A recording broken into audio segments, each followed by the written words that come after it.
So here we are, I'm out for a jaunt. I'm over at the reservoirs.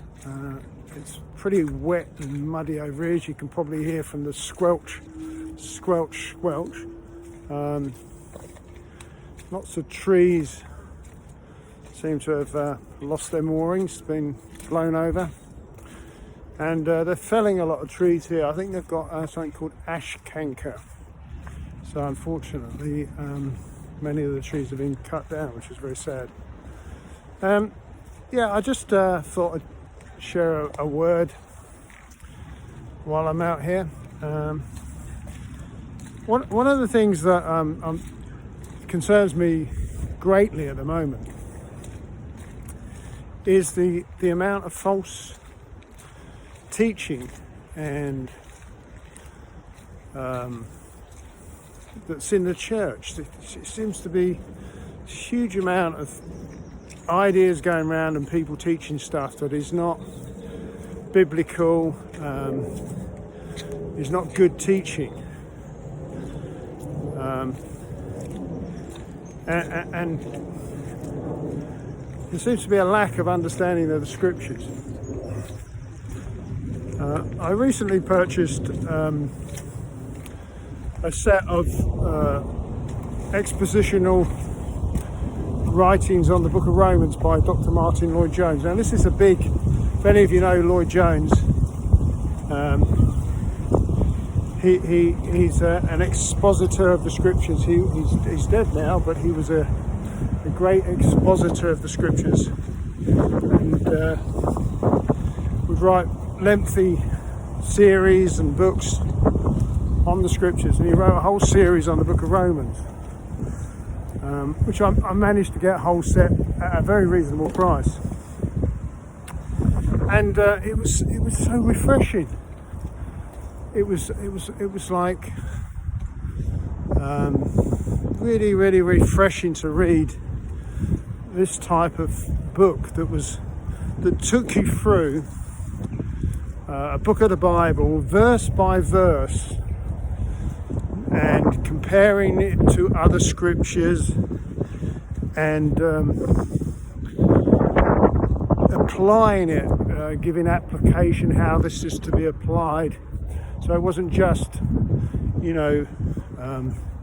intellectual, it was practical and edifying. And I was amazed how much I was enjoying reading, and am. It's going to take me probably some while to get through 14 volumes of this book.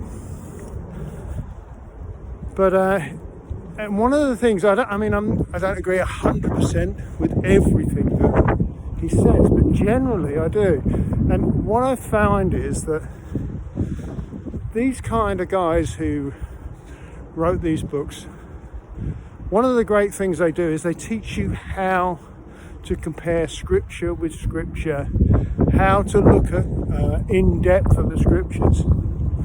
See, most false teachings come about when people take verses out of context, when they would take a single verse in isolation, when they don't read the whole of the scriptures. Let me give you an example. I was on in a chat room the other day talking to some Christians, and there was one Christian there who had this idea that all you had to do was read the scriptures. Now, I love reading the scriptures, and but his idea was that all you had to do was read the scriptures. That was it. You don't need teachers, you don't need people to expound the Bible, you just need to read the scriptures. Well, that very view is unscriptural, because if you read through the Bible, you'll find that Jesus expounded in Matthew 24, he explained to them where he was in the prophets and in the Bible. He pointed out things and explained things to them. He explained the parables to them. He took them to one side and explained them. You'll see that Peter did the same in the Acts of the Apostles, and Paul did the same. So we have various places where people expounded the scriptures.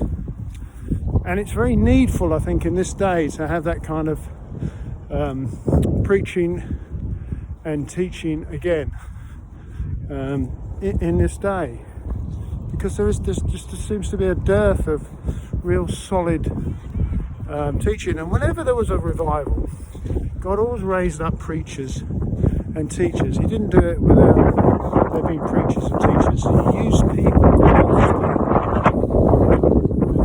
I'm going to just pause some notes. There's a whole load of people up here.